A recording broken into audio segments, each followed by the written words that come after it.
लोगों का pre plan था सरकार का कि हड्डी तोड़ देना है, जान ले लेनी है, ये उनकी आदत बन गई है और इसके खिलाफ आज हम लोग धरने। भाजपा के साथ थे तो वो एक विकास पुरुष की उपाधि मिलती थी उनको, अब वो विनाश पुरुष हो गए हैं और ये चचा भतीजा दोनों चोर हो गए। 13 जुलाई को जो बीजेपी कार्यकर्ता प्रदेश पदाधिकारी के ऊपर जो लाठीचार्ज हुआ था, जो विजय कुमार सिंह थे जहानाबाद के, जो बीजेपी के कार्यकर्ता थे, उनकी मौत भी हो गई थी। आज देख सकते हैं कि बीजेपी प्रदेश कार्यालय के आगे में विरोध प्रदर्शन किया जा रहा है।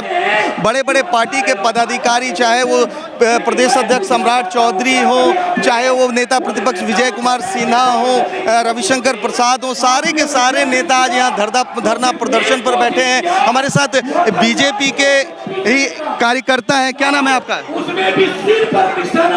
नीतीश कुमार और तेजस्वी यादव ने जिस तरह से भाजपा कार्यकर्ताओं के साथ अत्याचार किया है वो बहुत ही दुर्भाग्यपूर्ण है। उनकी सोच बहुत गंदी है। हम लोगों ने शांतिपूर्वक धरना देने का और मार्च करने का काम किया विधानसभा की ओर।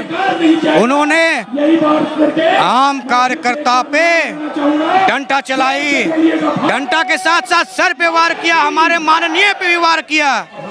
उन्होंने अध्यक्ष पे भी वार करने की कोशिश की, विजय सिन्हा जी पे बात करने की कोशिश की। यही क्रम में हमारे एक कार्यकर्ता जो जहानाबाद से थे उनकी मृत्यु हो गई। उनकी सोच, नीतीश कुमार की ये सोच ये दिखाती है कि वो कितना गिर चुके हैं। नीतीश कुमार विनाश पुरुष हो गए हैं, विनाश पुरुष। भाजपा के साथ थे तो वो एक विकास पुरुष की उपाधि मिलती थी उनको, अब वो विनाश पुरुष हो गए हैं और ये चचा भतीजा दोनों चोर हो गए हैं। करप्शन में घिर चुके हैं, लूट की पैसा पॉकेट में जा रही है। कह रहे हैं कि ये बीजेपी कह रही है कि ये जंगल राज पार्ट 3 शुरू हो चुका है। एकदम शुरू हो गया है। इससे बड़ा और क्या होगा? टीचर को मारा जाता है, ना उद्योग है, लोग किडनैप हो रहे हैं, दिन दहाड़े गोली चल रही है, यहाँ कोई भी सुरक्षित नहीं है। ये जंगल राज 3 का आगाज हो चुका है और ये चचा भतीजा को आम जनता अब फिर भेज देगी नीचे। वो सीधा 24 में आएंगे, ना वो 25 में आएंगे, सीधे वो रोड पे आएंगे। अब रोड पे और भी हम कार्यकर्ताओं से बात करेंगे और भी जो बीजेपी के कार्यकर्ता हैं जो यहाँ प्रोटेस्ट पर बैठे हुए हैं, हम उनसे बात करेंगे। आप देख सकते हैं कि जिस तरह से जितने भी कार्यकर्ता हैं, पदाधिकारी हैं, वो धरना पर बैठे हुए हैं। हमारे साथ बीजेपी की कार्यकर्ता हैं, पदाधिकारी हैं, वो भी धरने पर बैठी हुई हैं। श्रुति शर्मा जी, जिस तरह से किया गया, हमला किया गया, किसान के आंदोलन को आप ले रही थी, शिक्षकों को की बात को लेकर आप सड़कों पर उतरी थी और जिस तरह से लाठियां बरसाई गई और सरकार कह रही है कि उन्होंने जो है जो प्रोटेस्ट का नियम है उसको तोड़ा, इसलिए उन पर लाठियां बरसाई गई। जी, सरकार के पास पूरे बिहार में और पटना सिटी में कैमरे लगे हैं और सारे सीसीटीवी फुटेज बाहर निकल रहे हैं। ये उनका निराधार है। अब उनके पास उन्होंने लाठियां चलाई, महिलाओं पे चलाई, बुजुर्गों पे चलाई, हमारे माननीय अध्यक्ष पे चलाई, विजय सिन्हा जी पे चलाई। तो अब उनके पास जब टीवी पे दिखाई दे रहा है कि महिलाएं गिर रही हैं, पड़ रही हैं, चोट लग रहा है, मारा जा रहा है, तो इसके बाद जब आवाज़ उठाया जा रहा है, जब आप लोग मीडिया वाले आवाज़ उठा रहे हैं, तो अब उनके पास कहने के लिए कुछ नहीं है, तो उल्टा आरोप मढ़ना है।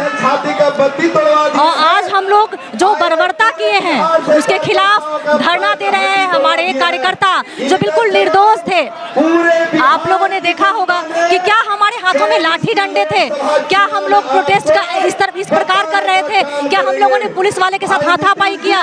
एक भी वीडियो फुटेज आपको वैसा नहीं मिलेगा कि हम लोगों ने प्रोटेस्ट किया, जोर जबरदस्ती की, ऐसा कहीं भी आपको दिखाई नहीं देगा। उन लोगों का प्री प्लान था सरकार का कि हड्डी तोड़ देना है, जान ले लेनी है, ये उनकी आदत बन गई है और इसके खिलाफ आज हम लोग धरने पे हैं। सरकार के लोग, नीतीश कुमार कह रहे हैं कि पुलिस कर्मियों के आंख में मिर्ची झोंक दिया गया था, जिस कारण से पुलिस वाले उग्र हुए, उन्होंने लाठियां बरसाई। आप देखिए कि वो जब हमारे कार्यकर्ता मरे हैं तो वो कह रहे हैं कि यहाँ से वीडियो फुटेज है। वो तो हमारे लाठी डंडे से मरे ही नहीं है, वो तो कहीं और मर गए थे। जब आपके पास उनका वीडियो फुटेज है तो आप मिर्च डालने वाला भी वीडियो फुटेज लाइए। हमारे जैसी औरतें आप एक दिखाइए जो मिर्ची डाली हो, एक कार्यकर्ता दिखाइए जो मिर्ची डाली हो।